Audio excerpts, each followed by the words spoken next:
So, good evening, everyone, and warm welcome for all of you. When we started to organize this session, we were a bit afraid that on Friday evening, before the election, so close to the election, there will be a very low level of interest towards this event. And looking around the room, it seems that these fears were premature and highly unjustified. I would like to thank for CEU Democracy Institute that they co-organized this event with us, Political Capital Institute. And maybe the reason for this high attendance is that we have brilliant guests for this evening. And let me welcome our keynote speaker, Timothy Garton Ash.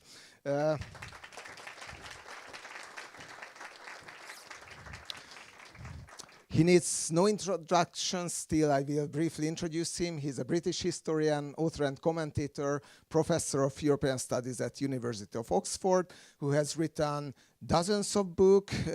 Most of his work has been concerned with contemporary history of Europe, with a special focus on Central Eastern Europe. He has written about the former communist regimes of that region. And he has also examined the role of Europe in the world and the challenge of combining political freedom and diversity, especially in relation to freedom of speech. And Tim was also here 4 years ago at the previous elections, and he's here now to observe this election. We will see how different this experience is going to be for him. But we also have two other brilliant speakers, Krisztina Arató from ELTE. JTK, sorry, yeah. And also Zsolt Enyedi from CEU.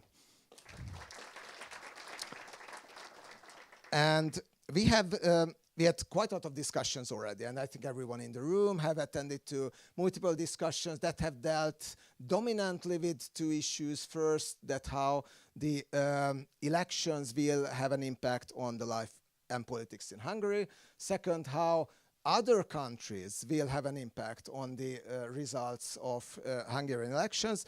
Today we would like to discuss a topic that maybe is a bit less covered so far, how the election results in Hungary will have an impact on the external world, including the broader region, including European Union, including Europe beyond the European Union, and also in the global dimension, what is the real stake of the Hungarian elections.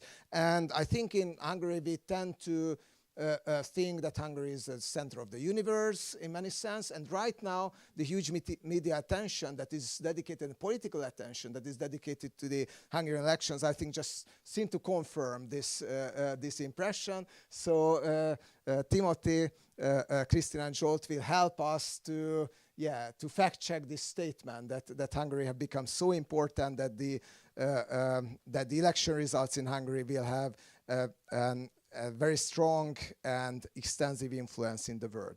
So this is the topic of our discussion today. And first, Timothy will do a keynote speech for about 30 minutes. And then we are going for a roundtable.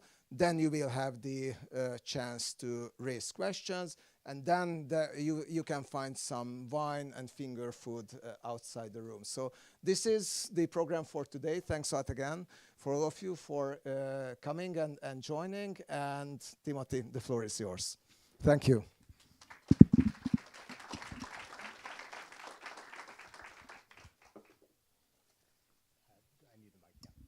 Thank you very much, Peter. It's wonderful to be back in Budapest, CEU, political capital, that terrific panel, see so many friends. And I hope the party on Sunday night is a bit more cheerful than the one on that Sunday night in 2022, because I have to tell you, it was the saddest party I have ever attended in my life. And that's saying a lot, if you know English parties. I thought I would start with a historical curiosity, since we hope this is going to be a historic occasion. I have with me my notebook from June 1988, when I was introduced for the first time to some really promising young students who I were told were terrific idealistic liberals, and I wrote down their names for the first time. Here they are: Josef Sayer, Gabor Fodor, and a guy called Viktor Orban. And what's so interesting, this was less than 3 months after the founding of Fidesz. My notes, and they emphasized this to me, the most important thing is our values, they said. And so I said, what are the values? And they said, well, for example, the rule of law, human rights, freedom of association, freedom of the press. So let's hope those things arrive in Hungary 38 years later. Our subject today, if I put it as a kind of exam question, as tasked by Peter, I guess it would be, quote, in terms of its international consequences, this is the most important Hungarian election ever. Discuss. So that's what I want to do. And I want to do it by looking at 5 what you might like to think of as concentric circles, or possibly polycentric circles. Central Europe, EU, wider Europe, transatlantic, what we used to call the West, and global geopolitics. And obviously we don't know the result. In my notes I say if F, or if T, if Fidesz, if TISA, but obviously there are at least 2 variants of each. Clear Fidesz victory, narrow, highly dubious Fidesz victory, where the fact that this is clearly not going to be a fair election plays an enormous role, and then you get contested election scenario. The most likely result, which at the moment seems to be simple majority for TISA, or constitutional majority. So in my notes, T+. And if we're thinking about international consequences, we obviously have to think about those 4. So 2 + 2. So here we go. I'm going to lay out a few thoughts quite simply. Much of it is informed guesswork, and then I'm looking forward to the discussion. Central Europe. If F, if it's a Fidesz victory again, as you all know, Viktor Orban loves to talk in the name of Central Europe, to identify Central Europe with his version of politics, of Western civilization. If the Polish right wins the Polish parliamentary election next October, then there is again a chance, it seems to me, for Orban to tell that narrative about Central Europe, right? But not until that point, because while he has Donald Tusk in charge as Prime Minister of the largest country in Central Europe, it doesn't work. And let's see what happens in Slovakia. If TISA, clearly part of the program of the TISA leadership is a reset of all the relationships in Central Europe.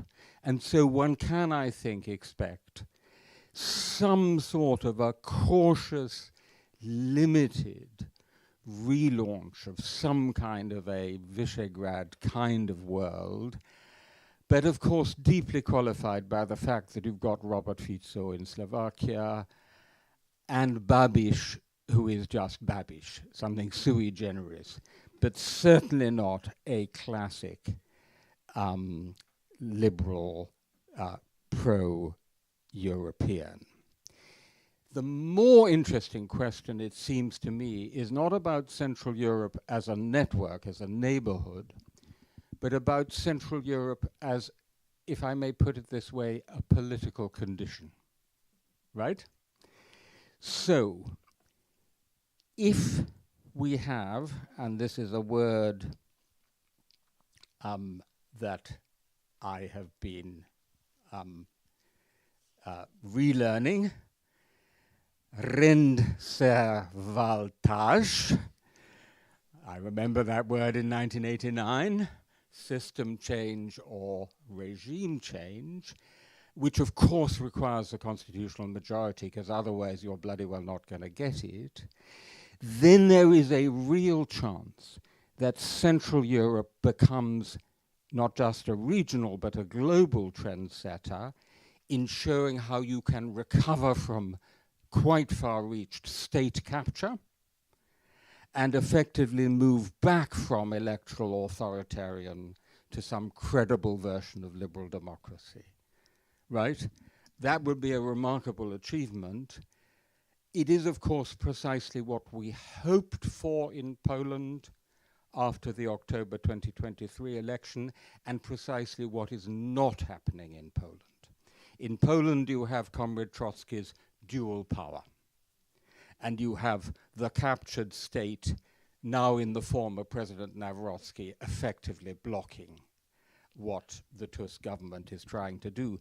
So the danger is that if we get T but not T plus, in other words, only a simple majority, this is exactly what we will see in Hungary for some time to come. I look forward to hearing what Zsolt and Krisztina have to say about that. And so that the Central European condition will become one of incomplete democracy and incomplete authoritarianism. You will get a kind of semi-permanent hybrid state. And that seems to me the danger. This brings me on to EU. Of course, Sunday will be the 23rd anniversary of Hungarians voting to join the EU. So it's an interesting day from the point of view of the relationship with the EU. If I had been Mephistopheles in 2010 and I wanted to design an agent to show up all the structural weaknesses of the EU, I would have designed Fidesz. Right? Fidesz has been absolutely brilliant, one has to acknowledge, at exposing all the intrinsic structural weaknesses of an enlarged EU. The grandiose abuse of EU funds, which became, and I think Christian Orban said this very well, there would be no Orban system without EU funds. EU funds used, in fact, to violate precisely the values expressed in Article 2 of the Treaty on European Union, and done with immense success. The extraordinary skill with which the EPP was exploited, so that, as Daniel Kellerman, I think, has very well argued, that thing that was designed to enhance democracy at the EU level, namely European political parties, facilitated the demolition of democracy at the member state level. The sweet conditions for the German car industry and other industries, the way in which EU rules were used to violate fundamental norms, and of course, the fact that the European Council functions essentially as a gentleman's club, right? And this shouldn't be underestimated. And dear Vector was brilliant at playing the gentleman's club. I know that from many, many conversations. Oh, you know, Victor, in the end, he'll always make a compromise. Jean-Claude Juncker, 2015, hello, dictator. Great joke. All these structural weaknesses of the EU have been brilliantly exposed by Fidesz. If Fidesz remains in power, my working assumption is that the gloves will be off, that Orban, who doesn't give a shit anymore about this, will be even more confrontational. He will be the blackmailer in chief, but the blackmailer in chief in spades. And he will, of course, strengthen people like Fico and, in the Polish context, Nawrocki, in their desire and readiness to do the same. So I think the impact of Fidesz remaining in power in such a critical moment for the EU, when the EU is under threat simultaneously from Moscow, Washington, and Beijing, will be extremely damaging. If we have TISA, and I just had the pleasure of having an hour's conversation with Anita Orban, there's no question there will be a very significant reset. I'm sure Krisztina will say more about this, and there's huge readiness on the part of the EU to welcome Hungary back, to release the EU funds and so on. The question then becomes whether the EU will structurally have learned anything from these 16 years. I'm very interested to hear Krisztina on this. I myself am skeptical about that.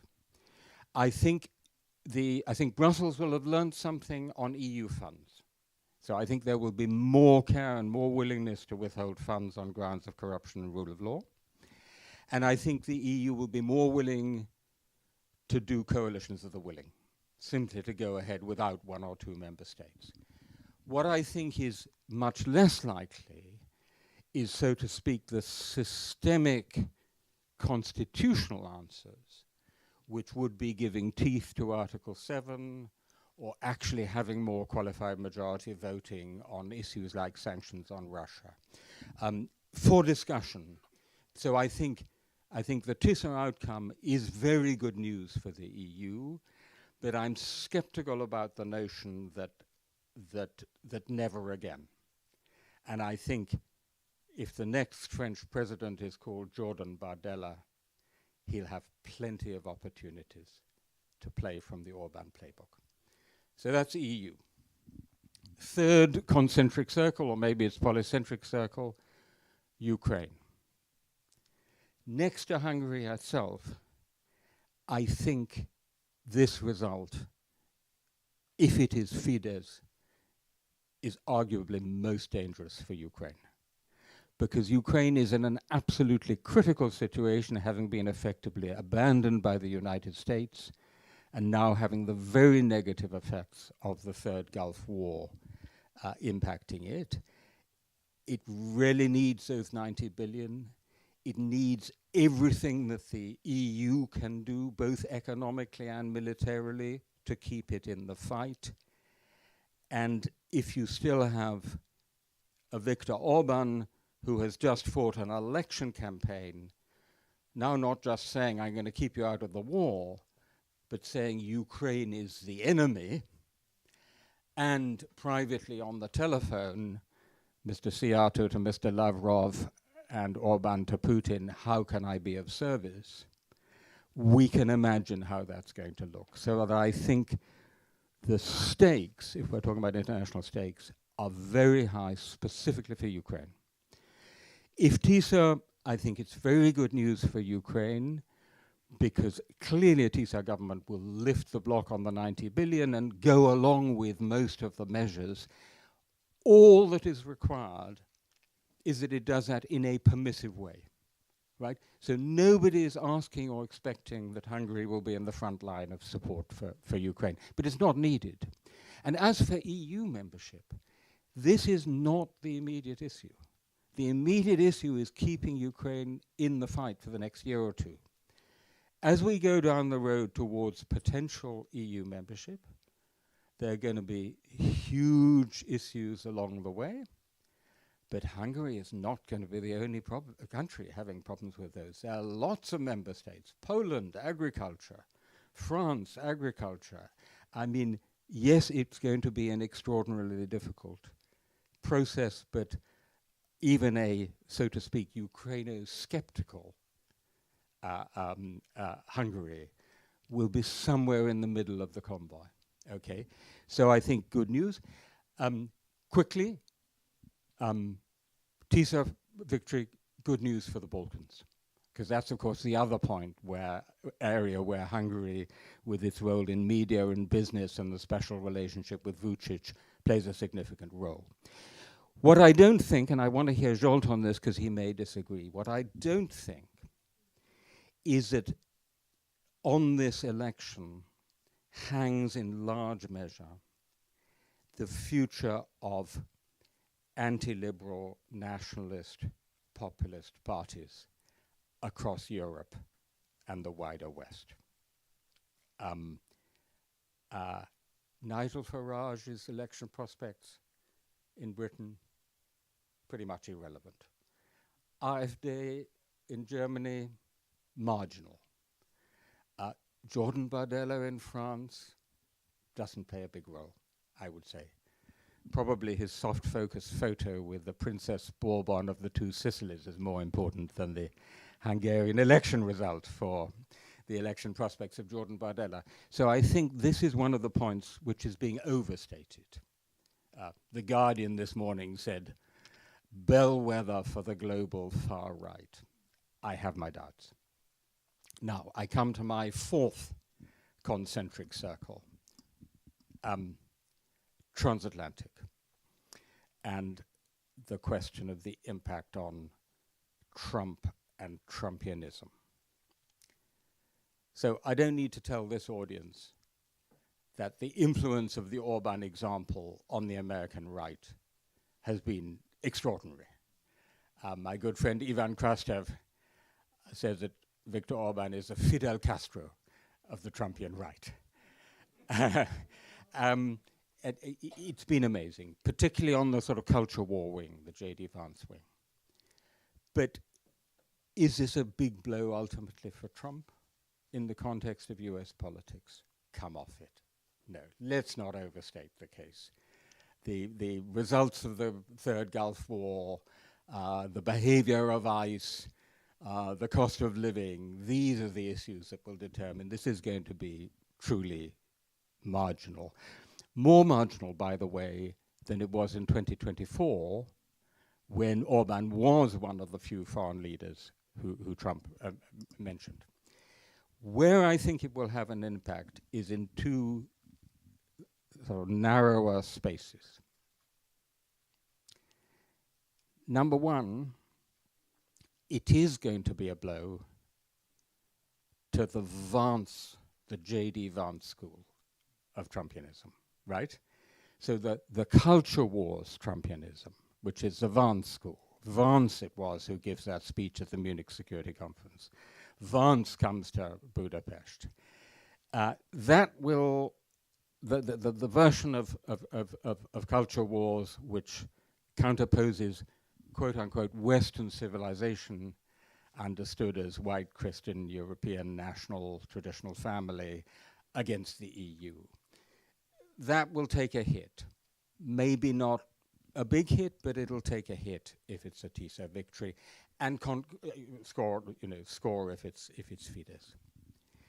More significantly, I think, but this is for discussion, that if TISA succeeds, despite the ringing endorsements from Washington, this will be the beginning of the end of what one might call the Trump endorsement effect in European politics, right?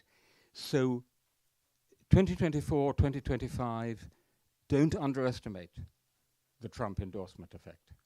Karol Nawrocki won a very, very narrow victory against Rafał Trzaskowski in the Polish presidential election, and the fact that he had such a ringing endorsement from Trump played a role, I can tell you, because of the significance of the US for Polish security and so on. Until recently, Nigel Farage was, it mattered.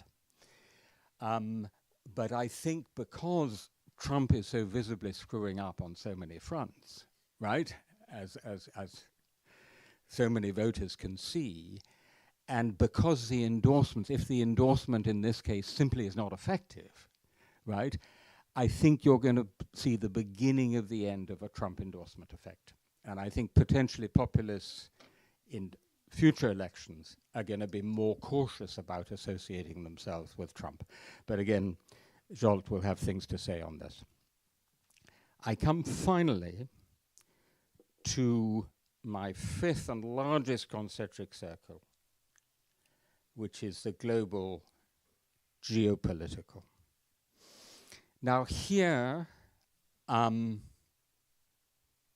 Orban is really important, because Orban, as you all know, was really one of the first European politicians to smell and get onto the global geopolitical and geoeconomic shift that we are now all seeing. He, faster than anyone, drew that lesson from the 2008 global financial crisis, so that already 2011, opening to the East, initially as an economic policy, and then, of course, famously and publicly, 2014, explicitly explaining that the future of modernity is no longer with the West, and the future might be with illiberal democracies with strong connections with countries, particularly like China and others. And the extraordinary achievement, and this goes to the point about exposing structural weaknesses of the EU, the extraordinary achievement of Viktor Orban is that he has been able to behave as if he were Narendra Modi, doing what Modi calls multi-aligning. So I'm friends with everybody. I get into bed with her on this and him on that and somebody else on something else, but I'm playing all sides, multi-aligning, polyamory. But Orban is doing this in a relatively small member state of the EU and NATO. That's pretty extraordinary. And that he has got away with this so successfully and gone so far with it. And now we see just how far in the audio recordings, Seattle Lavrov, and even what Orban himself says about his meetings with Putin, I'm at your service, and of course in the relationship with China. There's a very interesting paper, if you're interested, by a man called Sam Chetwin George of the Asia Society, just released, called Hungary under Orban, China's Bridgehead in Europe. 2024, Hungary becomes one of relatively few countries in the world to have a so-called all-weather partnership with China, almost the highest category of partnership. So that we have this extraordinary situation where Viktor Orban is being supported simultaneously by Trump, by Putin, and quietly by Xi Jinping, right? And in being this bridgehead, both Russian and Chinese bridgehead, not just in Europe, but inside the EU, and at the decision-making table, actually on issues like names on the Russian sanctions list, insisting on points which are not at all Hungarian national interest points, but are purely Russian points, or, by the way, also Chinese points. He has been massively facilitating what my Oxford colleague Dimitar Bechev in a new book is calling the scramble for Europe. So in the late 19th century, Europeans had the scramble for Africa. Now we've got the scramble for Europe, China, Russia, Turkey, and others, and the scramble for Europe. So if Fidesz, if F, that gets worse. If T, what happens then? So I would say the key change here is in relation to Russia. And obviously that's partly about the shifting position on Ukraine, which is particularly important, but it's more than that. You no longer have your man or woman at the decision-making table in Brussels, at all levels, by the way, not just at the top level. You no longer have your listening station, bringing you up immediately after council meetings to tell you what has been decided. And in time, although this is going to be very difficult, with luck, you have diminishing energy dependency, although that's going to be a difficult one. So that I think the potential change for Russia is quite significant, precisely because the Russian-Ukrainian conflict is so finely balanced. China, it seems to me, but for discussion, is a different case. Because China is playing a long game. It's not about the next 6 months or year. It's not about one particular decision. It's about a long-term strategy. In Europe, you in Hungary are going to have the Chinese economic presence one way or another. We're all looking for Chinese investment. And by the way, particularly given the likely economic crisis that we're now going into, partly as a result of the Third Gulf War, there are going to be more takers all over Europe for Chinese investment. So China is going to have plenty of long-term possibilities for exercising influence. So that I think the bigger change in terms of the global geopolitics, beyond the fact that you don't have, so to speak, Modi in Brussels, a multi-aligning EU leader, is the change for Russia, not for China. I come to an end. So, back to our exam question. Yep, international consequences, most important Hungarian election ever. Well, possibly. I think quite a few of the claims that we're hearing in the media are very overstated. And by the way, I think a lot of the hopes are probably too high. Because for those hopes to be realized, you need that constitutional majority. If you get the constitutional majority, I'll be the happiest man alive, and then you can, I think, have something more significant. But if it's simple majority, then I think there are significant positive implications for Central Europe, for the EU, for reducing the Trumpian endorsement effect, for Ukraine, and for the relationship with Russia. And that, even if it isn't the most historic Hungarian election in world history, would still be a pretty good result. Thank you very much. I look forward to the discussion. Thank you.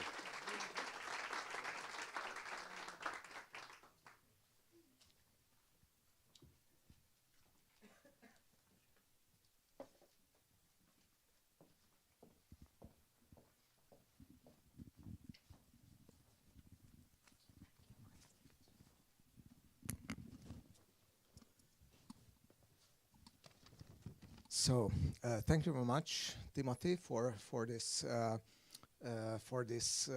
concise summary of how the Hungarian elections can have an impact on politics. And you did not make my work easier in the sense that in your concentric circles pretty much covered all of the topics that I wanted to raise during the roundtable and questions, but you also made my work a bit easier in the sense that I think in the first round it's just easy to reflect on the words, on your words and your points. So first I would turn to you, Krisztina, and again for the latecomers, let me again introduce our speakers. So beyond Timothy Garton Ash, we have Krisztina Arató, political scientist, professor and director of the Institute of Political Science at the Faculty of Law at ELTE.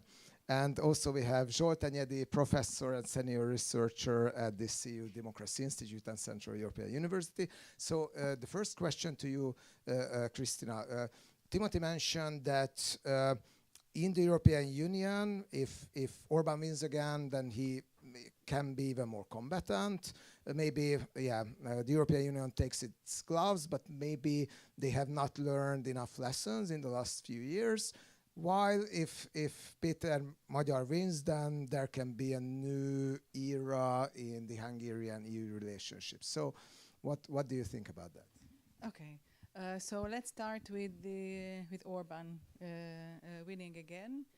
I think, I mean, it's ground zero where EU-Hungarian relations are, and I think this last veto about the 90 billion is just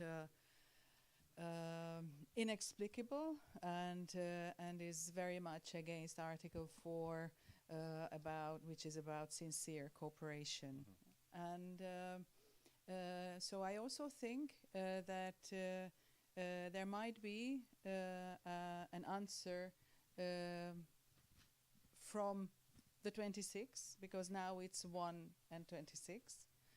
And I would expect, maybe I'm wrong, that Article 7 is going to be taken more seriously. And maybe the core countries who are determined will bring more reluctant countries on board, and I think it might cause the suspension of Hungary's voting rights. So I think we cannot exclude that possibility. And of course, it is impossible. But even if Magyar wins, I assume it is impossible to change the game structure, to have a new treaty. It is, we have the Treaty of Lisbon since 2009, and it is quite impossible to imagine getting all the member states on board to one treaty change. So this is why it is always, as quite usual in the case of the European Union, muddling through, finding the concrete solutions to a very particular problem, and I think this Article 7 opportunity is just there. So I think this would mean it would be an example of muddling through. Yeah. You don't think Fico would veto? I think Fico can be more open to compromise. I think he can. Suspension. Really? Yeah. Well, I mean, well. I think it's important that you bring it to the table, because I have the same impression, because if the European Union's everyday operations are in danger, and there is a danger of total that Hungary's vetoes will totally paralyze the European Union, maybe some reluctant member states, and especially the Eurozone countries, might have their double think about that. Is it still good to be on the same line as Hungary? Let me have a follow-up question on your point on the impossibility of reforms. There are some optimism on the side of some Western diplomats that if there will be a new enlargement round, then it can create an opportunity for a treaty change. Would you agree or would you disagree? I think enlargement is a very particular issue, exactly because of Orban. I think Orban made the impression that the Western Balkan countries, with Vučić in the center, do we really want him around the table? So this is why actually the whole structure of the enlargement process was reformed back in, I think, 2020. And I think the European Union has been very undecisive because, you know, geopolitically it would be very useful to have these countries on board to push back potential and very concrete Russian influence. So let's, you know, integrate them to our club. On the other hand, there is this danger of authoritarian and democracy backsliding and non-democracies coming in the European Union. So I think it made the whole enlargement process paralyze these two ideas, or two pros and cons. It is impossible to make a decision. And if Orban is gone, I don't think it stops to be a problem. So this experience will stay with us. So I think it will still keep the enlargement process very slow. And whether any enlargement process would contribute to a treaty change, well, I don't know if you remember, there was this report of the 12 back in 2024 or something. It was a kind of a recommended program by 12 experts. It was a kind of a Franco-German initiative, and it actually recommended a treaty change, but a treaty change of concentric circles.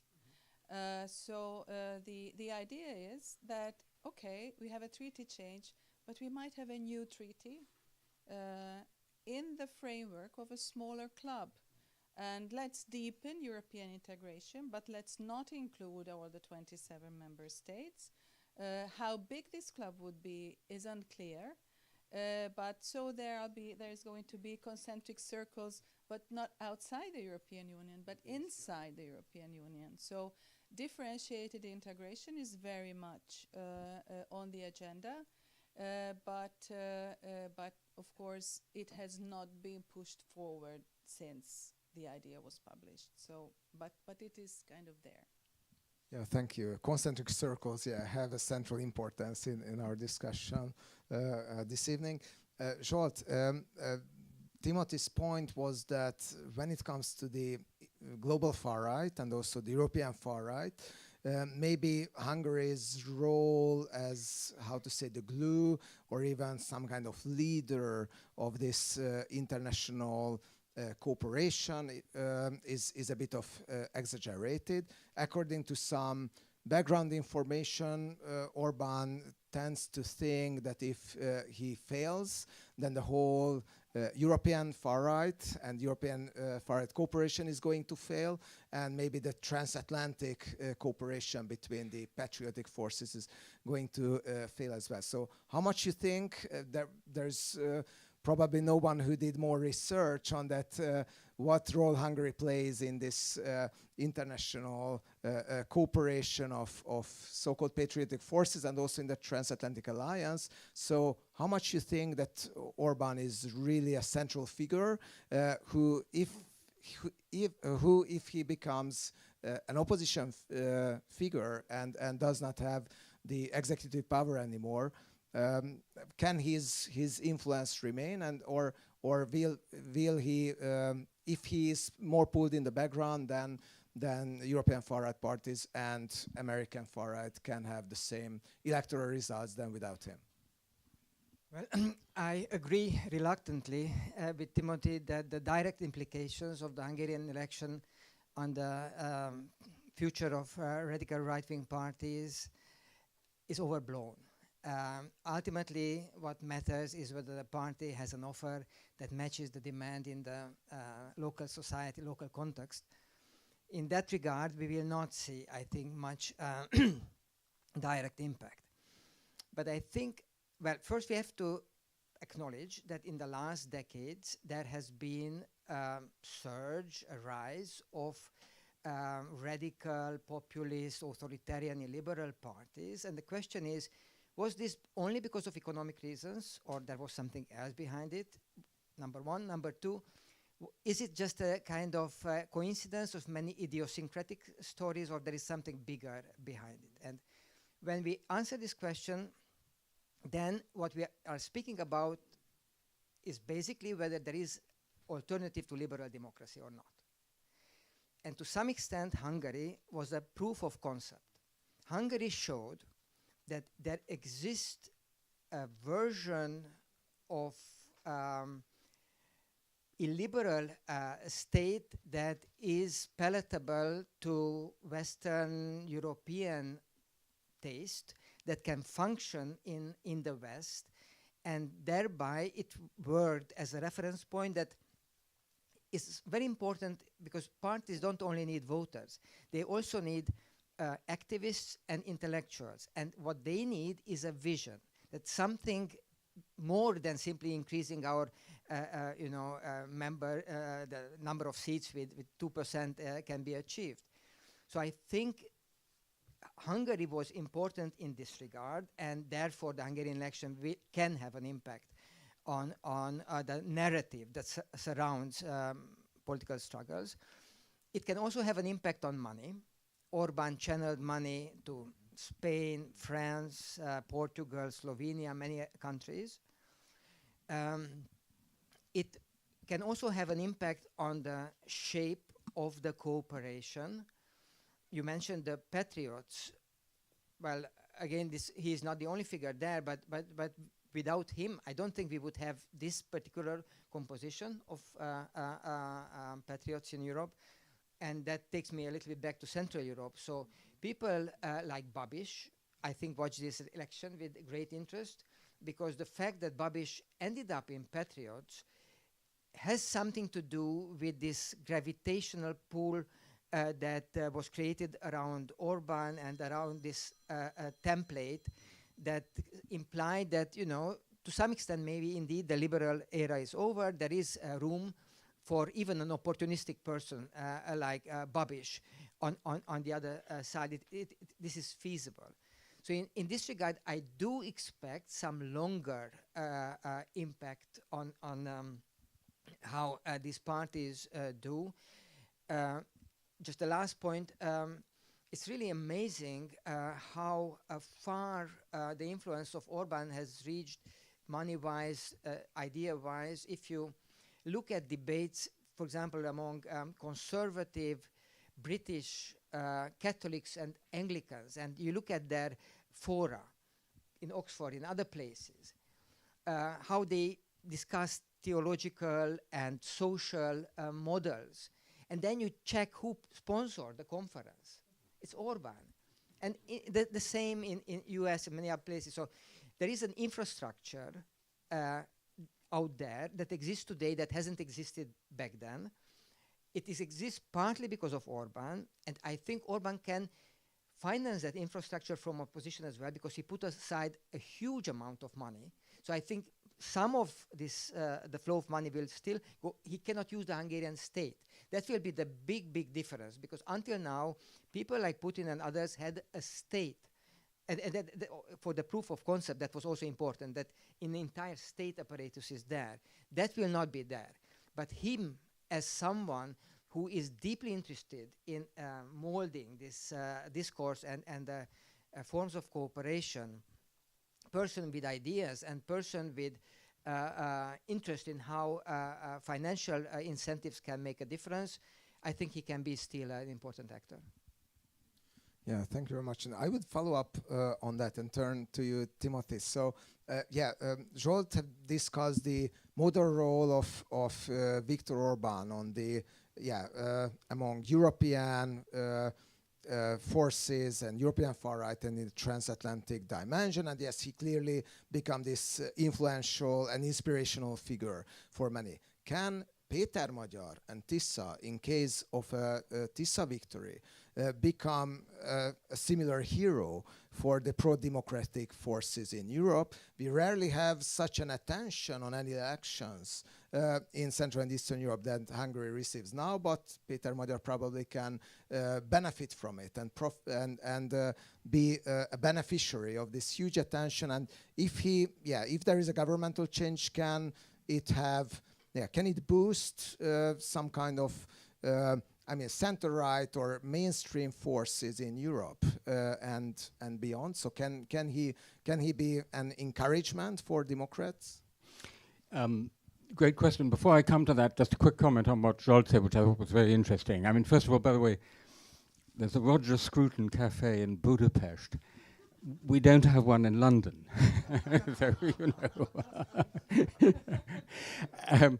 And on the model, I mean, I absolutely take your point, but of course, you know, the Orban model, as it were, proof of concept, but when you look at it more closely, the model is parasitic, isn't it? I mean, it depends upon other people not behaving as you behave.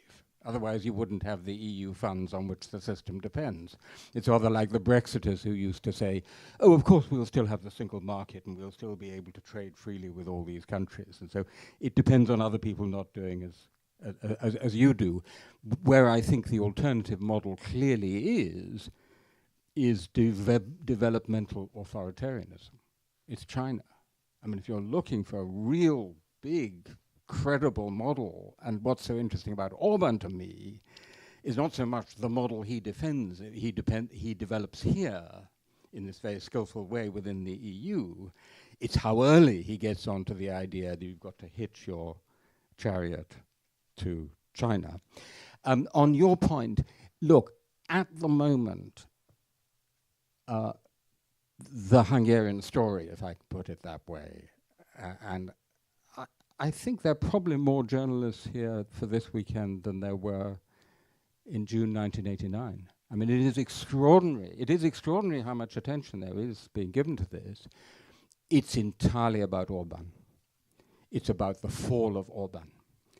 And most newspaper readers, media consumers around the world have very little idea who Péter Magyar is. So maybe there's some potential for do that. I could construe an argument in which you have a model of how you come out of populism and, you know, it's reconciling core liberal values and commitment to the EU with, so to speak, national tradition and national pride and values associated with the right. But at the moment, we don't really see that. Certainly no one outside Hungary sees that.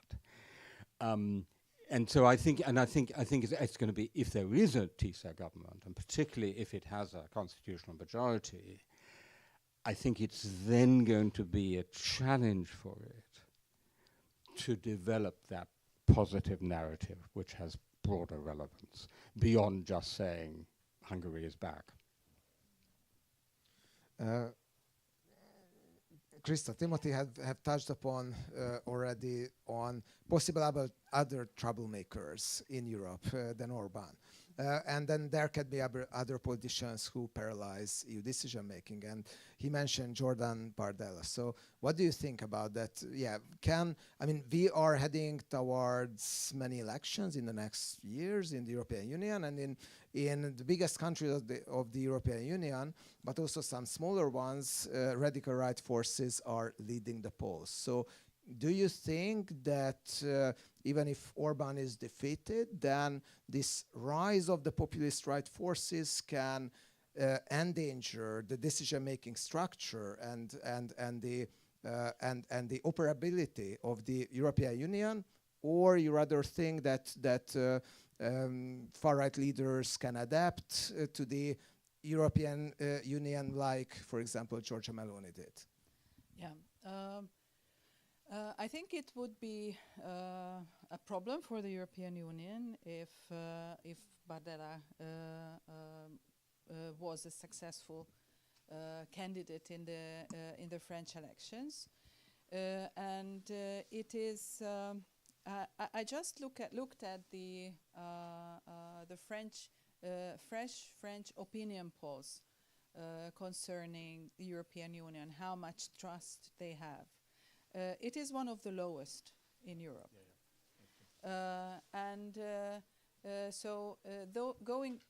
Those two factors together, being the Rassemblement National candidate plus this atmosphere in the society, if you just look at that problem, then you would start being concerned.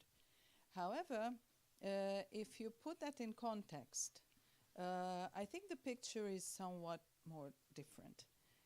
because if you look at the opinions of the French about their own government, then the trust is even lower. So actually, trust is in the European Union is higher in France, even with that low percentage, than the trust in their own government and in their own parliament.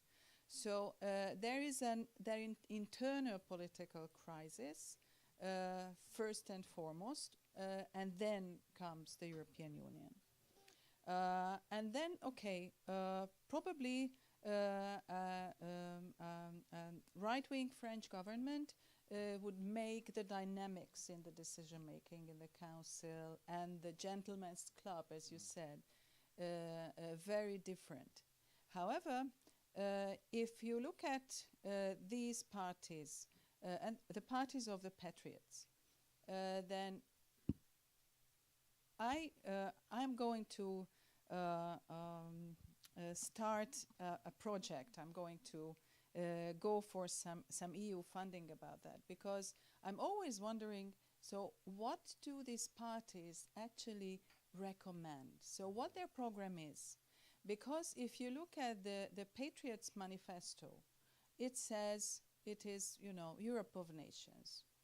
But what exactly is that? So Europe of nations, you would think it is going back to, you know, let's get rid of qualified majority voting. Let's limit the Commission. Good. That's the institutional ideas. Okay. But how are you going to operate the Eurozone with an intergovernmental European Union? Apparently, no intergovernmental organization has a common currency. No intergovernmental organization has a common agricultural policy or cohesion policy or a redistribution of 1% of the GDP that compared to a state it is rather low, but compared to an international organization it's enormous. So actually after a while these parties should come up with a plan that actually tells the people, okay, what are the consequences of our idea of the Europe of nations? And actually, still Marine Le Pen started that. Once she tried, when Macron was elected in the 2017 elections, there was a point when Marine Le Pen came up with the idea, started to talk in public about France leaving the Eurozone. And then they did some opinion polls, and this was not a particularly popular idea. So she stepped back and said, okay, we are going to have double currencies. So at home we are going to have the franc back, and then the companies who are actually trading with European countries, they can use the euro. It was not particularly effective either. So she dropped this idea altogether during the campaign and still was not elected. So what I'm wondering about, even if Bardella comes in successfully, so what are these parties are going to do about very concrete EU policy areas that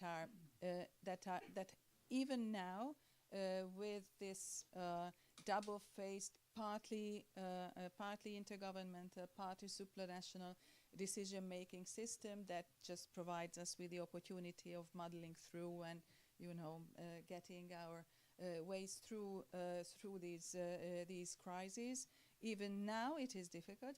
How are they going to make decisions with only intergovernmental methods with veto rights at each and every member state? Timothy? Yeah, I just wanted, that was extremely interesting what Krisztina said. Two quick comments. One is, you know, the sort of superficial way of talking about Bardella is, as you know, is he going to be Meloni or Orban? Yeah, I mean, that's a sort of cliche question, and so if you don't have Orban there, that rather helps. And at the moment, it's looking much more Meloni, and I think, in fact, and after all, Peter Magyar in many ways is Meloni, so I think, let's be clear about that, so that, I think we're going to get a lot more Meloni, which means, for example, that in your domestic politics, you have a very strong national or indeed nationalist rhetoric. You have a very hard line on immigration. Your cultural politics are extremely conservative. But ultimately, you still sort of play by the rules and try and reach agreements in Brussels. But the other point, because you were talking very eloquently in the sort of intra-EU context, but of course, the entire story of the EU has been under an American security umbrella, which is now dramatically in question. I mean, literally 3 days ago, the White House spokesperson said, the president wants to talk to the Secretary General of NATO, Mark Rutte, about the US leaving NATO. About the US leaving NATO, not just the Europeans doing more for their defense, the US leaving NATO. And as Trump is clearly becoming more erratic and more unpredictable, we have the challenge of how we as Europeans, all of us, are going to defend ourselves, coming down the road at the rate of that. And I think if we're looking for a factor which is going to bring us together and compel more integration, it's as likely to be the challenge of European defense as it is those issues you were talking about. But doesn't that mean that that we actually need more Europe? So that's another extra area where we need to work together. Actually, those opinion polls that I checked, more than 80% of the European people want a common security policy of some sort. So doesn't that mean that that the Europe of nations idea is not feasible or timely at the moment? I completely agree. It's not feasible and timely, but of course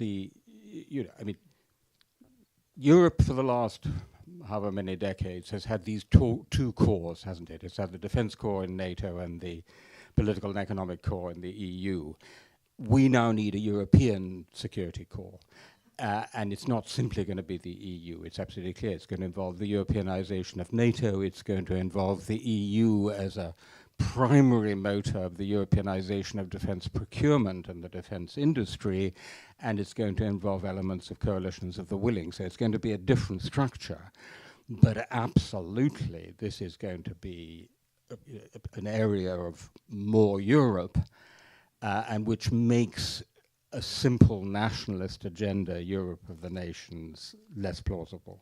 Yeah. Zsolt, let me pull you into the discussion and at this point as well. So what do you think? Would you agree that if Orban is defeated, then it can strengthen the role model of politicians like Giorgia Meloni? And generally, I think the typical tendency is that more radical political forces getting closer to power, typically getting more moderate on their position on the European Union. For example, I mean, Geert Wilders, like a bit more than 1 decade ago, wanted to leave the European Union. When he became closer to the government and were supporting the government, he did not repeat the same arguments. So in that sense, maybe Orban is more of an odd one out, having some impact in the broader region, maybe on Fico. He pulled over Babiš from ALDE to the Patriots, but the typical gravity of the center seems to rather still exist in the European Union. So if Orban is defeated, can it mean that he disappears as this anti-European role model, and can it make European cooperation stronger, and can it make Eurosceptic far-right parties more pro-European? Well, I definitely agree that Orban is a very special character. Indeed, a typical opposition leader is, the role model is the one of rebel. A typical governmental politician follows the role model of a manager. he is unique in being able to do both for a long time simultaneously. So while Meloni became a manager, and this is what we hope for Bardella as well, Orban was a manager, but was, or I'm speaking in past tense, sorry, but also a rebel, and that made, I think that's explanation for both his success and his relative isolation, in the sense that indeed, as opposed to Meloni, he became very marginalized within the European Union. Now, if more the Meloni type character starts to dominate the hard right in Europe, I think that will be definitely, it will definitely make easier the conversation that takes place at the decision-making table when it comes to various European issues. It will come with a strange new challenge, though, because with Orban, I think already a decade ago, it became relatively clear that he's on the other side of the field, that there is a kind of black and white difference between his character and EU's character. With Meloni, with Wilders, and probably with Bardella, you have this gray zone characters. And then the question whether that's good or bad depends on what do you think about, for example, the cordon sanitaire. Those who believe in cordon sanitaire, they think that even though these actors are ready to cooperate, they still have to be kept outside. They should not be allowed to make decisions. They should not be allowed in, in the debate, in the public space. I'm not so convinced that the cordon sanitaire is always such a great idea. I think we should, we have to accept reality, and we have to learn to live with people like them.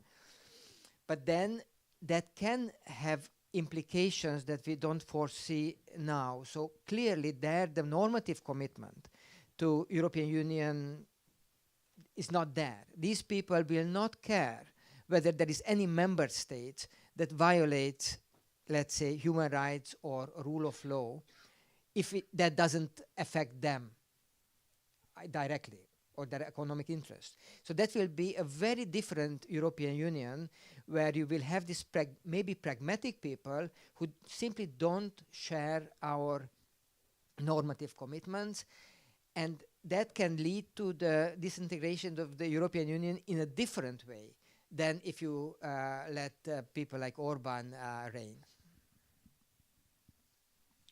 Yeah, thank you, Timothy. I would like to raise one question about British politics, and you already mentioned in your keynote that it seems that Nigel Farage's electoral chances most probably will not be decided this Sunday in Hungary.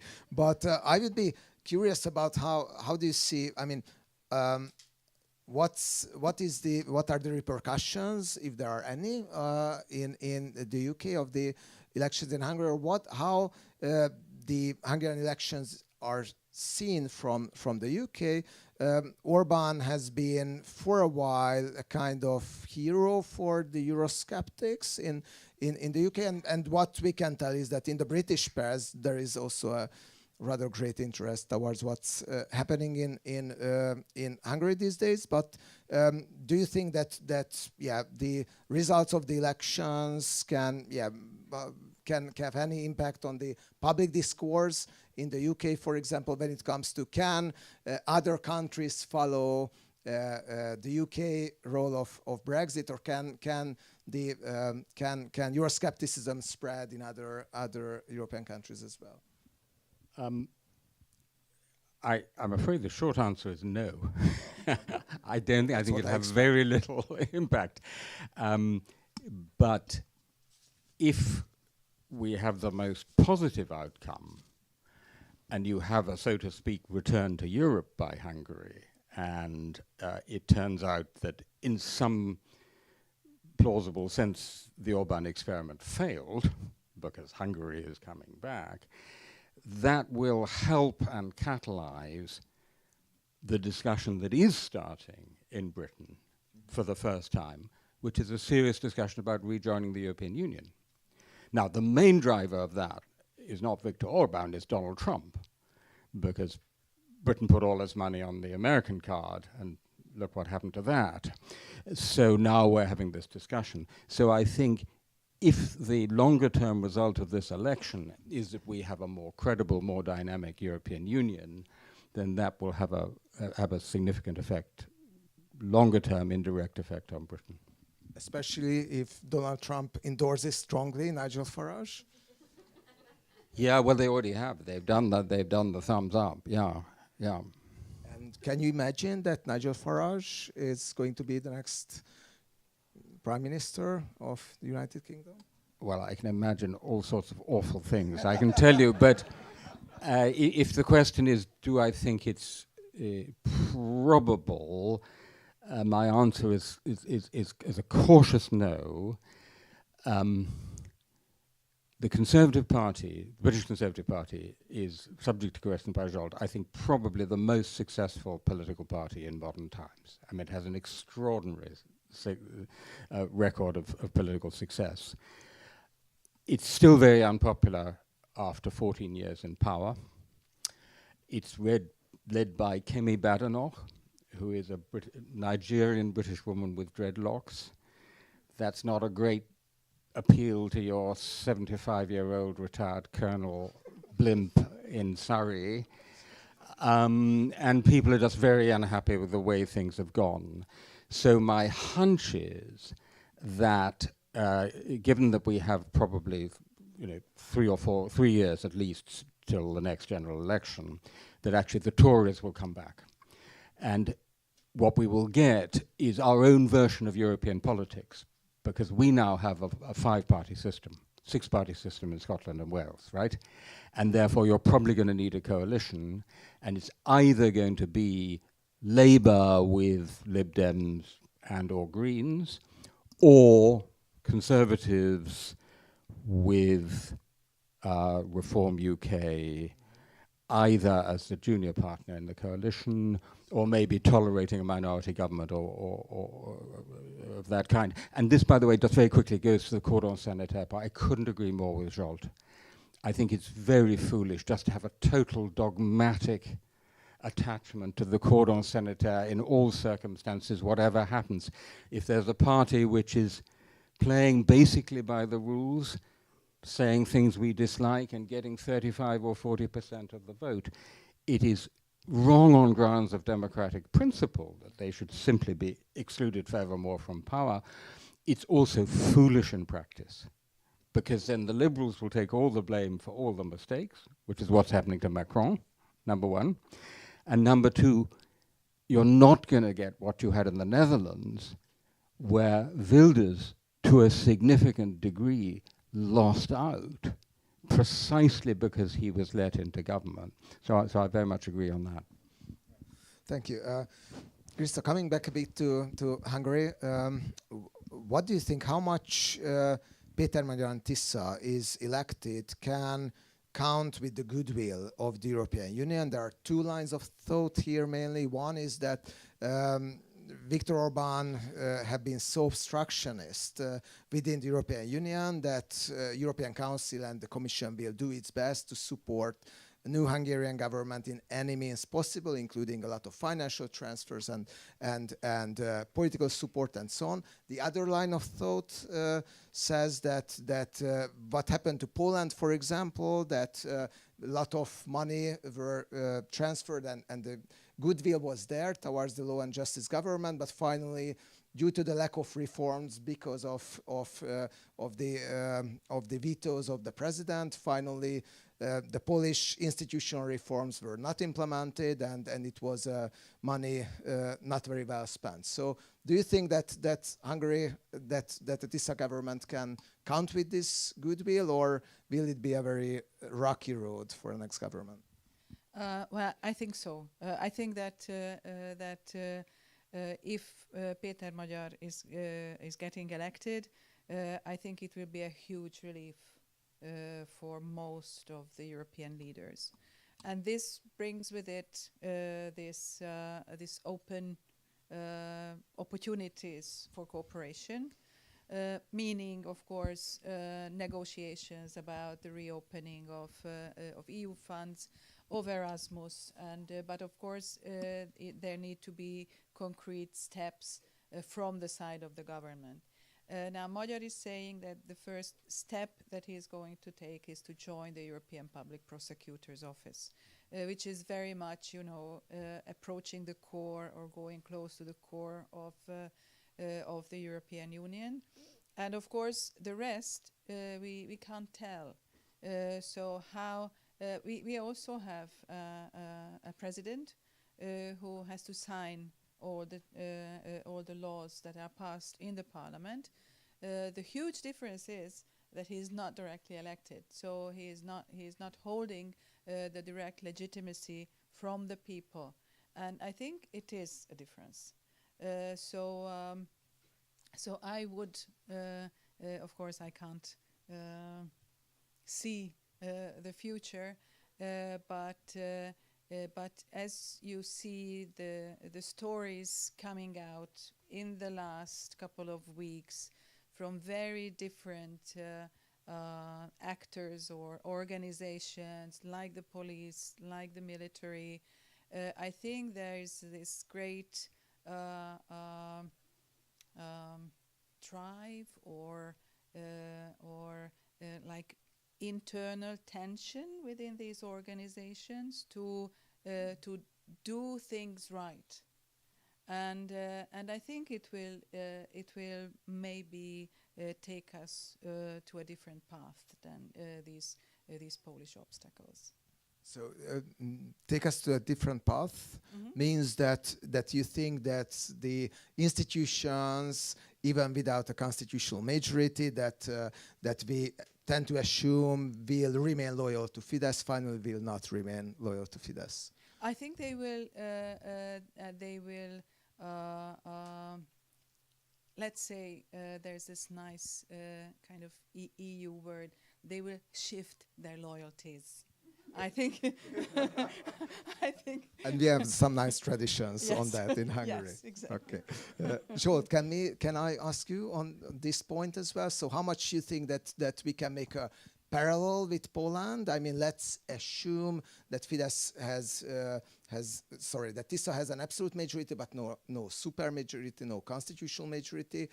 Do you think that Fidesz will be able, and Viktor Orbán, to paralyze the next government through the plethora of independent institutions right now filled with Fidesz loyalists, or this pragmatic approach that Krisztina have been talking about might become more dominant and paves the way for a more efficient TISA governance? I'm afraid the answer lies not so much in kind of traditional study of institutions, but in political psychology. So how exactly the Sunday election will be experienced by the people, by the media, how it will be framed, whether it will be framed as a mandate to do radical changes, whether you know, the way how after the election results become public, how exactly Péter Magyar reacts, how exactly Orbán reacts, I think may give a clue to many of these institutional leaders. So I think there are some who are very ready to cooperate, or I mean, they have the kind of background that allows them to do so, including, I think, the president of the National Bank, who used to be a core Fidesz member, but I think he will probably cooperate. But when it comes to constitutional court, I am much less optimistic. And so in general, my answer is I don't know. What I would like to underline as a kind of negative observation or comment is that I think we have to get used to countries that shuttle between democracy and non-democracy. And while we and we had quite a lot of historical reason to think that once a society overcomes certain socioeconomic or cultural thresholds, from then on there is, well, the kind of evolutionary logic toward more and more democracy. This is not the case. More and more we see defeated authoritarians coming back. If you think about our region, if you think how Fico came back, Babiš came back, peace remained solid, and so on. So the idea that we have now this slogan again, now or never, and if now, then from then on, rosy future. It can happen that there will be success. The government will be able to implement meaningful reforms, and things will go, will look quite nice for a couple of years. And then in 5 years from now, we are back at square one. So, thanks for the optimistic note. So my point is that the problem is that all these individual performances, which are extremely important, like how Péter Magyar will be able to behave under this high pressure. Next to that, there is also a context, a global context, a regional context, and it can easily happen that there will be constraints on how much you can consolidate a liberal democratic regime if, like Timothy mentioned, the Chinese model as becoming a kind of competitive model. So under those circumstances, maybe we shouldn't expect miracles from a single individual. Thank you. I just wanted to ask you about your point on China, Timothy. So thanks Zsolt, for mentioning that. You said that according to this great paper that have just been published, Hungary is the bridgehead of China in Europe. But you also seem to suggest that China's global influence will definitely grow in the coming years. So which other member states of the EU might become alternative or additional bridgeheads of China in Europe, or will it become like that the whole European Union is becoming a bridgehead of Europe? As you also mentioned, the hawkish stance on China, especially after the broken ties, Euro-Atlantic ties, seem to change quite a lot, and previous hawks who talked about having bigger distance to China right now have a much more cooperative approach, emphasizing that European Union needs allies in this changing environment. So how can China, or in which ways, or through which countries, or through which institutions you think can have a growing influence in Europe? Yeah, well, it's a great question. I mean, by the way, I'm very much with Zsolt. I think the typical regime of our time worldwide is, neither a tyranny nor a democracy, but some hybrid regime, and that is in a sense the new normal around us, and that somehow feeds into our debates about our own political systems. Look, Peter, I think the situation is this. Put very starkly, Europe today is under attack militarily from Russia, economically from China, and politically from the United States.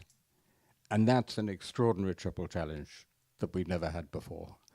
And if your Germany and your business model was based on cheap security from America, cheap energy from Russia, and easy exports to China, crash, crash, crash, the pillars of your business model. So now the temptation or the debate is clearly, as it were, is this a trilemma? We can't do all three. We can't fend off all three at the same time. And therefore, if we are going to build up our defense against an aggressive Russia with much less support from the United States, then we have to bite the bullet and have a closer relationship with China. The problem with that is not so much the nature of the Chinese political system, although in terms of our values that should be a problem, and is for many Europeans. The problem is that the Chinese are eating our lunch. There was a very good article on trade with China in the Financial Times the other day, which asks the question, what trade with China, right? Trade consists in my having made something that you want to buy and you making something, goods or services, that I want to buy. But at the moment we're in a position where China makes increasingly almost everything we want to buy, and China wants to buy less and less of what we make. And so just as an economic proposition, it's not overwhelmingly attractive in the longer term, shall we put it that way. In the short term, it's great because you get your BYD factory and your battery factory, and you get this, this immediate, as it were, shot, injection. So that I actually think, and ECFR, European Council on Foreign Relations, has done some good work on this. Janke Oertel did a very good paper on this. I actually think we do have to take on all three challenges at the same time and look to our own economic future as well as our defense and as well as seeing off the political challenge from the United States. Yeah, thank you. And maybe there is a fourth challenge as well. I mean, the countries within the European Union that sometimes make EU decision-making much more difficult, as it happens at the moment. So it just underlines how important internal consistency of the EU is becoming. And maybe, this is a reason why Hungarian elections are particularly important for European Union. At this point, I would like to bring in the audience that was very disciplined so far in listening to us. So we would make a round of questions. Please introduce yourself, raise a question, and mention who your question addresses among the speakers. So the first one, please.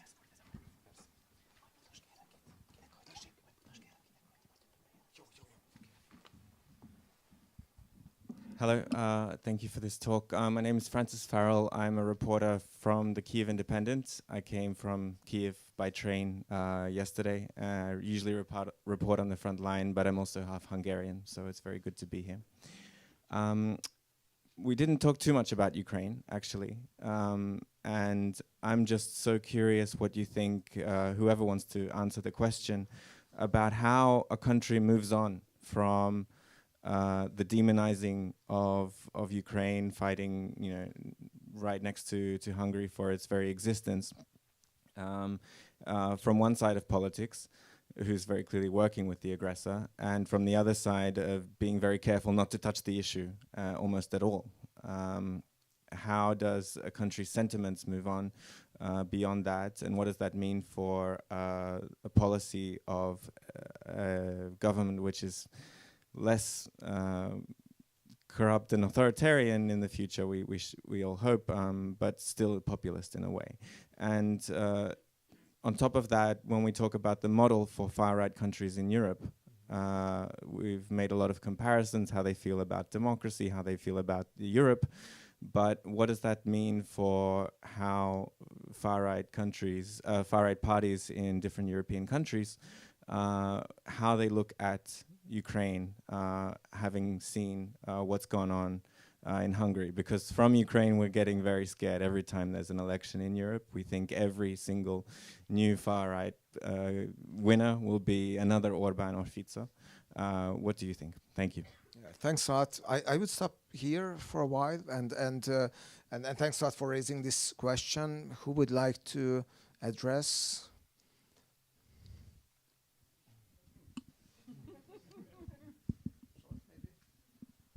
Very briefly, so Hungarians are exposed for 10 years by now to anti-Ukrainian propaganda. So this is something that no other society, I think, experienced, and this had an effect. Luckily, there is no very deep historical root behind it. So it's, as opposed to our relationship with Romanians and Serbs and Slovaks and so on, the Ukrainian one is not a central one. So I think it will be possible to redo the damage that has been done.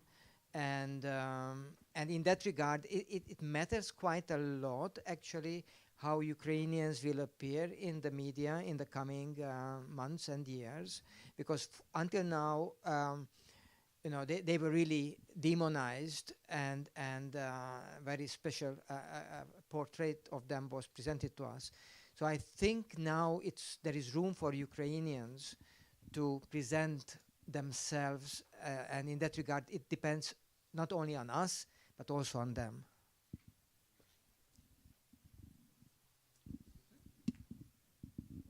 Well, I mean, I defer to Zsolt on that, but just to say that up till now, this has been an issue that has clearly divided far-right parties, most dramatically between Poland and Hungary, right?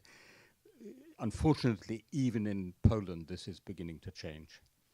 And the strong consensual pro-Ukrainian line is breaking down, and the two most dynamic far-right parties, Konfederacja and Korona, are having a more or less anti-Ukrainian line. But I don't think it's ever going to be an issue where there's a common position of the far-right parties across Europe, because it depends on your national history. Just following up on that, in the European Parliament, the Patriots for Europe is the group of far-right parties that is traditionally bit more pro-Russian, while the European conservatives and reformists with Giorgia Meloni, with the Poles and so on, it is way more pro-Ukrainian. But we have also done some research, and my colleague Bulcsú Hunyadi have also written extensively about that even within the patriotic group, Fidesz is an outlier in terms of its pro-Russian stance, in its open, uninhibited pro-Russian stance, which in most of the other parties within that group seems to be even a bit too much, and in their rhetoric they are definitely more subtle. And just following up on what Zsolt said, I think if Fidesz is defeated this Sunday, it's a big if, but if it happens, then it will be a decision of the voters against, more than a decade of pro-Russian and anti-Ukrainian propaganda, which is in the center of the campaign at the moment. If the voters reject Fidesz, then they reject to a certain extent this propaganda as well, which I would not suggest that it did not have and made any damage so far. It definitely did, but I would agree that it can be undone. And even if this, I think, is more cautious when it comes to Russia and Ukraine, I think sitting in the European People's Party, desperately needing the EU money, I think Tisza has to be, to a certain extent, and a new Magyar government online, and especially in this crucial issue as well. So there are some external constraints as well. Okay, next question.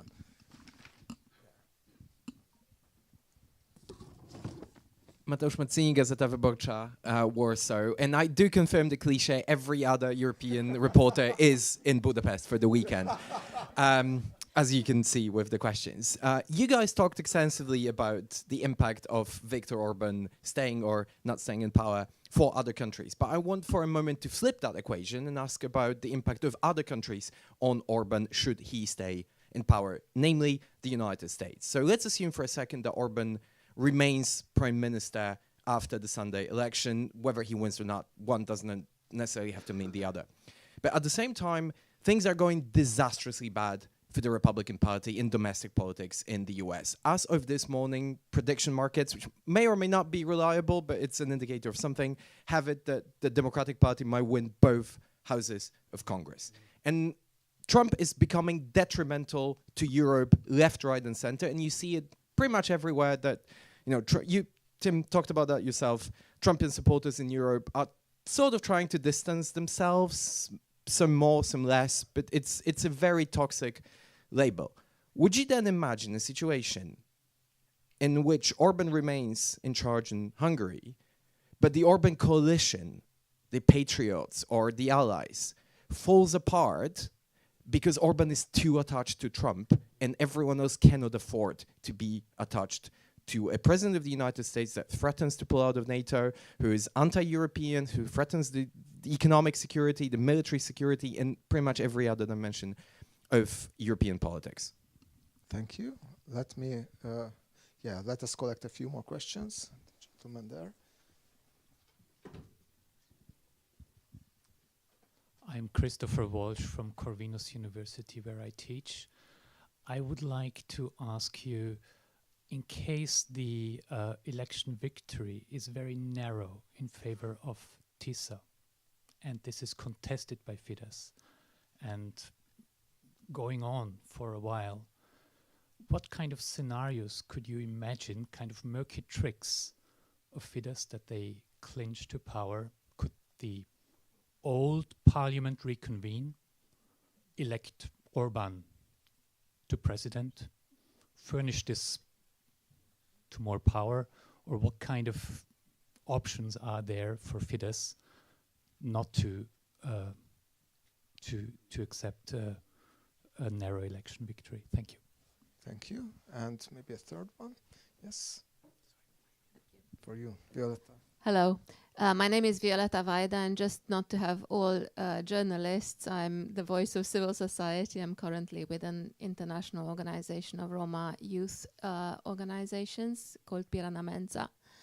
And at the same time, I'm a Romanian citizen, and I would really like to hear you speak about the power of popular movements to stand up to the far right, because we've seen that in Romania, very surprisingly. We've seen it in Moldova, and I'm wondering if there is a TISA win, we can see that it is actually to do with everyday democracy, where people in the countryside have said, we don't want this kind of government anymore, we actually want a different kind of government. Is it possible that the center of power of Central Europe goes a bit east, and these countries become a beacon of popular uprising that is fairly successful in standing up to the far right?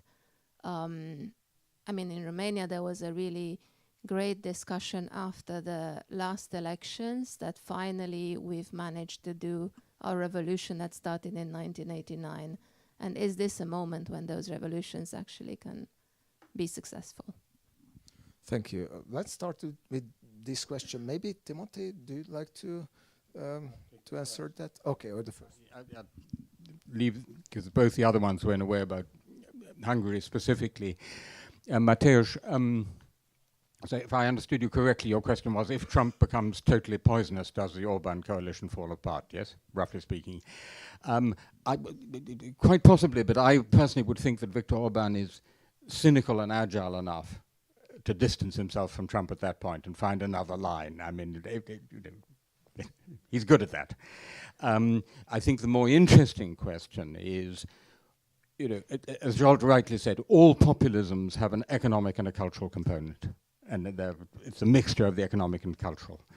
Now, what Orban represents to so many other hard-right nationalist populists, including a lot of the Trumpians, is the culture wars side of that. It's a civilizational agenda.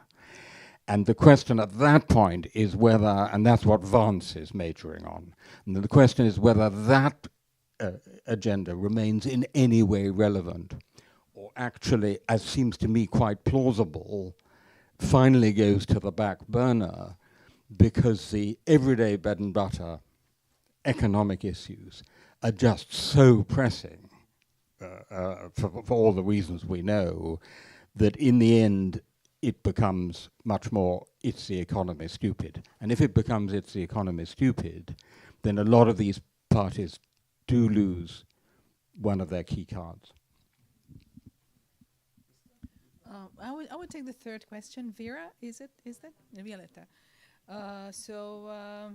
About the potential popular uprising after a potential TISA victory.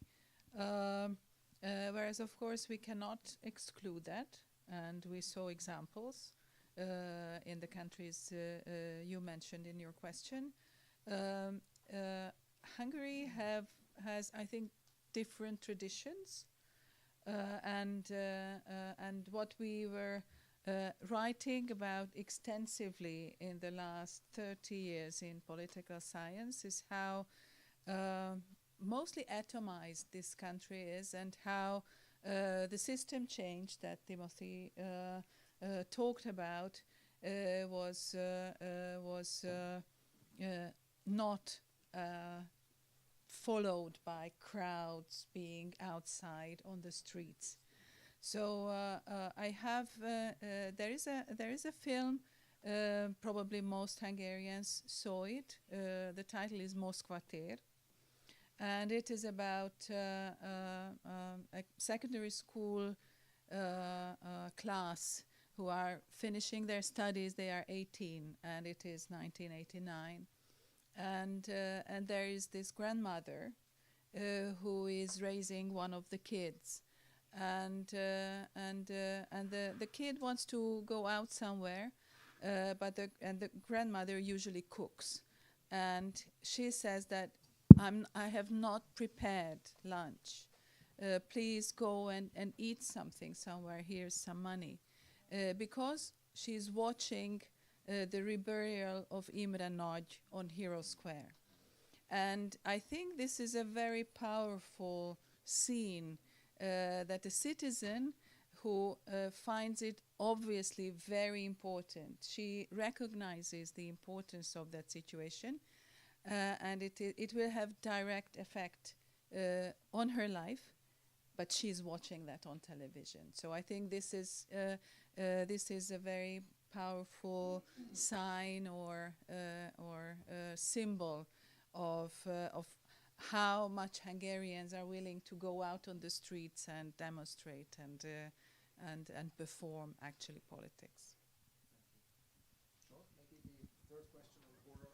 Well, unfortunately, this is the question that maybe somebody in the audience actually knows more, because indeed there are many speculations, and some speculations involve the president, others the budget council, the constitutional court, and so on. But I am not an expert on that, and I don't think that we will see a kind of coup in the coming weeks. What may happen is that very important decisions will be made in the months or 6 weeks or so, while the outgoing government can still make decisions, and those rules and decisions will constrain very much the room of maneuver of the next government. But I don't think they can just flip the election results over. If I may, just a little bit about the other things very shortly. One is that Trump helped a lot Orban symbolically, but not materially. There was no money coming from America in any way. Much more could have been done if anybody wanted to do, and so in that sense, Orban owes nothing to the Republican Party. And also the Gazeta Wyborcza, it hasn't been mentioned, but I think in our context very important that Péter Magyar said his first travel will be to Warsaw. And I mean, this is in a kind of, it's a national common denominator, I think, for all of us. We want to see that happen. And yeah, that brings liberals, left-wingers, conservatives, everybody together. As far as democracy, I think it's interesting that Péter Magyar was not the most pro-democratic politician we had in the last decades. We have seen many of those who wanted to fight for democracy, and we wanted none of them. We finally opted for someone who focused on bread and butter issues, focused on corruption, focused on all kinds of other issues. Interestingly, somehow, during his campaign, the democratic element kind of penetrated and shaped the whole campaign. So by now, I think he does have a mandate to make Hungary more democratic, but he was not somebody who raised this issue at the high level of abstraction, who fought for constitutional change and so on. So practically, it can result in some kind of very big shift towards democracy. But interestingly, it seems that in this case, the way to get there is not to put democracy on your flag, but put something else rather. Let's go for last round of questions. Yes, please, Gregor. Yes, Yes, good afternoon. I'm Gregor Meyer. I'm a journalist who is based in Budapest. Did not travel now here specifically. Perhaps my question could go to Péter Krekó because we have very short time until the election day, and there is activities about disinformation. There are messages going out which are completely undermining the things. Even the Prime Minister today was something saying about more or less potential coup by the Magyar people, not accepting a defeat. So do you see, do we have to calculate with some surprise like Romanians did in the this first round of presidential elections where something happened where somebody just came out of the extreme right wing and came in a leading position? Thank you. Peter has a question as well. And yes. Thank you. I am Peter Molnar, a traumatized founder of Fidesz. And deeply traumatized, I should say.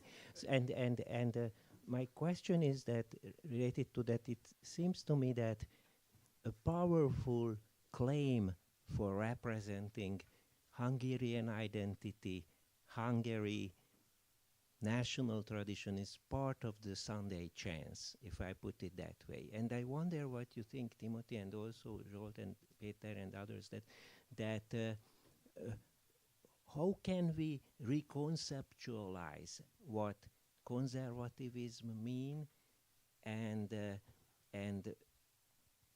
drawing a line between conservatism and traditionalism, perhaps adding adjectives like national, because I'm so disturbed that it seems to me that without much thinking, conservative is still added to descriptions of what the party that I don't call Fidesz has been doing. It's regularly called conservative. I think it's conservative in a very backward sense, but not in any valuable sense. So what do you think about that? Also for the script. Great question, thank you. And final question over there. Thanks a lot. I will speak as a demonized Ukrainian, I guess, and I also work in the Democracy Institute.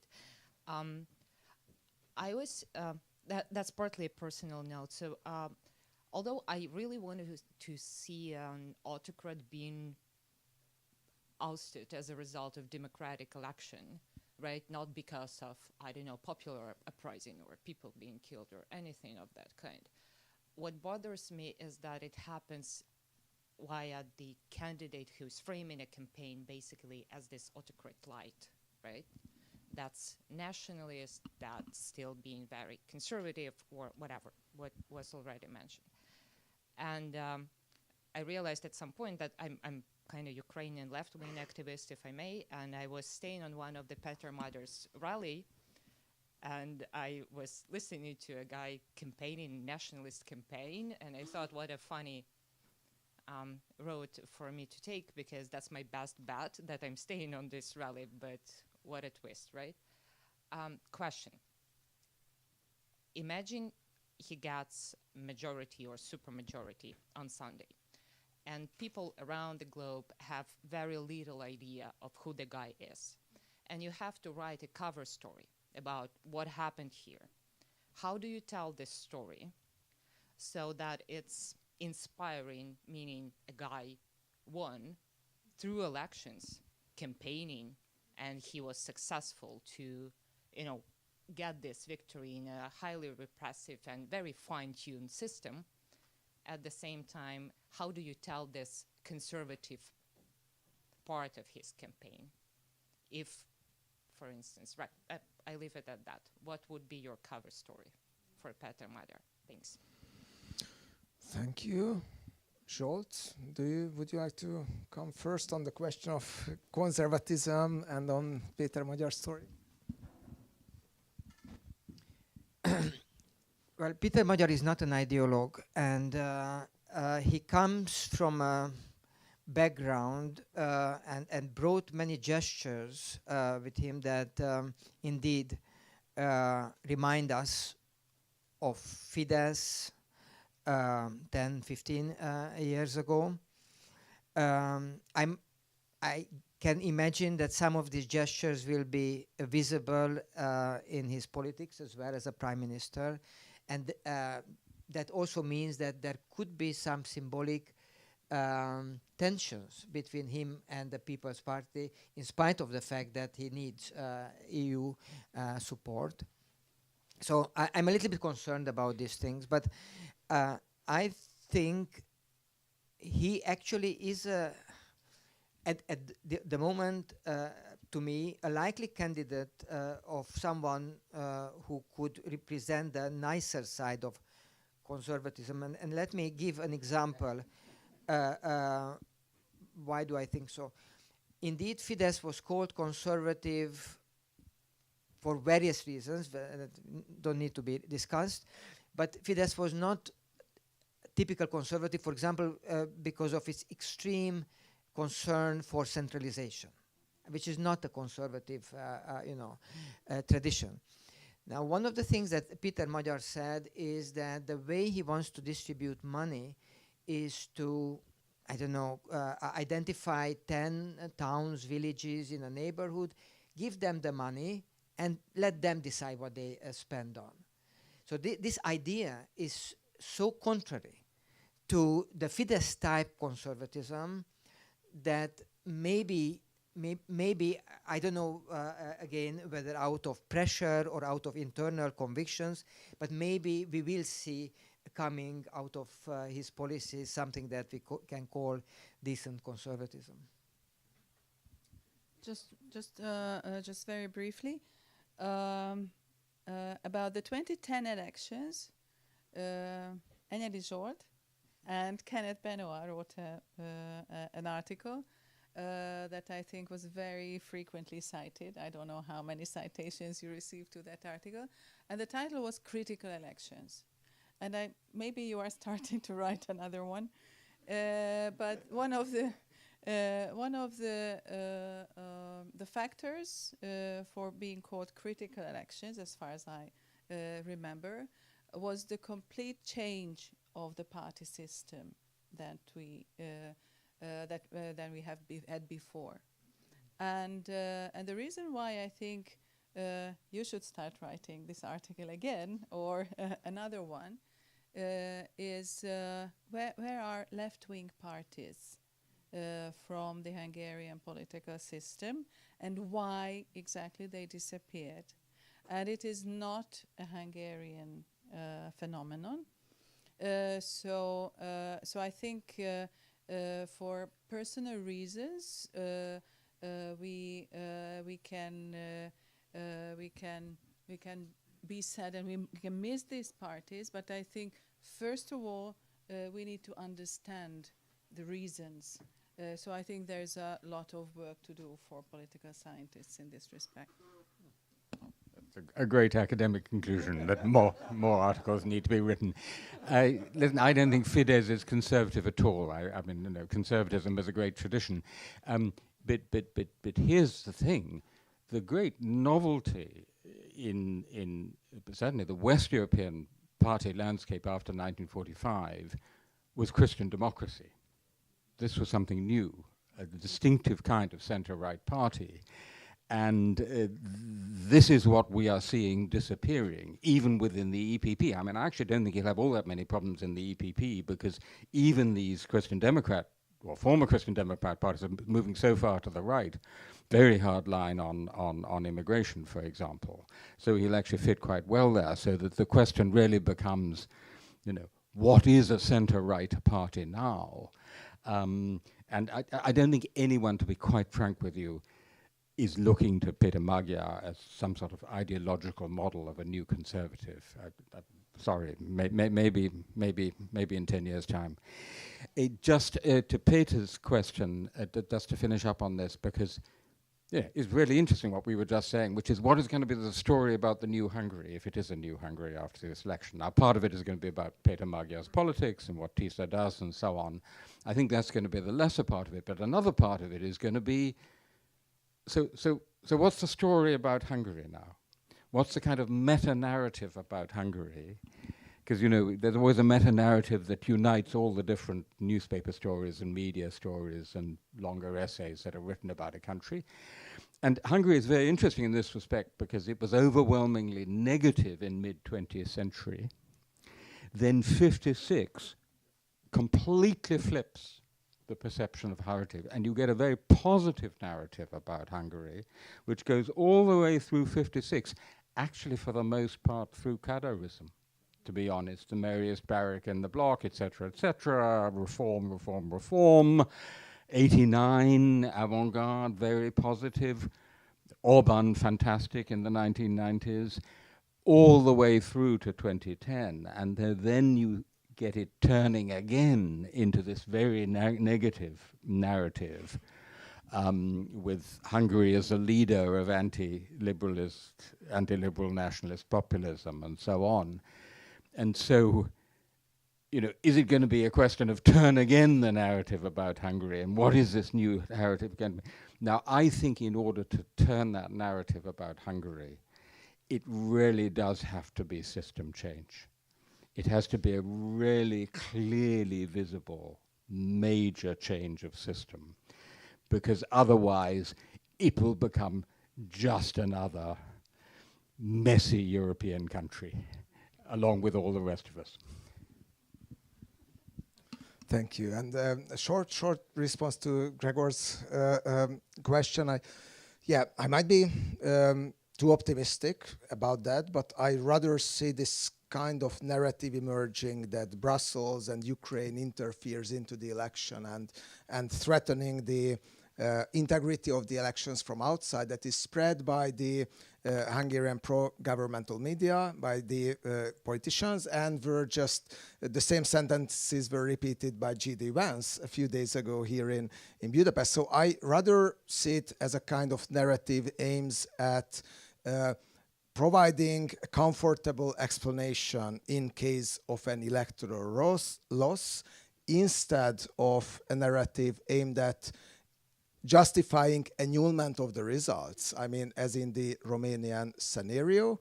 But what we can tell, based on our polls, is that there is a demand for this narrative, and there's an acceptance of this narrative on the Fidesz side of the political spectrum. So Fidesz voters tend to assume, majority of them, first of all, that TISA is going to rig the elections.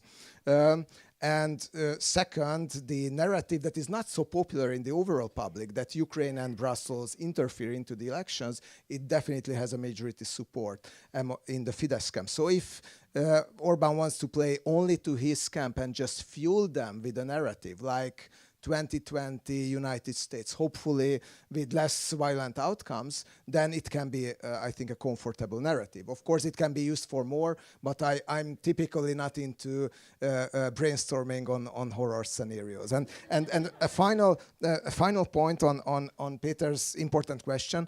If you take a look at the ideologues around Fidesz, like Békés Márton, who is the chief editor of Commentator, which has been one of the most important journals publishing conservative thought. If you take a look at just their Facebook sites, I think two articles that jump into your face quite quickly. One of them is an article on José Antonio Primo de Rivera, the founder of Falangism, who is depicted as a martyr of a good cause. And the second one is an article about how conservatism is dead, because conservatism is soft and it's just stops at the most important moment. So coming back to what Zsolt have previously said, I mean, Orban and the whole ideology of Fidesz is increasingly revolutionary instead of conservative, and I think they are increasingly explicit about that. Even if he is not one of the most influential ideologues around Orban, I think he is among the very few who remain. So without further ado, thanks a lot for our speakers. Thank you, Timothy. Thank you, Krisztina. Thank you, Zsolt. Thank you for all of you for staying with us and for the great questions. And yeah, as a reward, there is some finger food and wine out there. Thank you.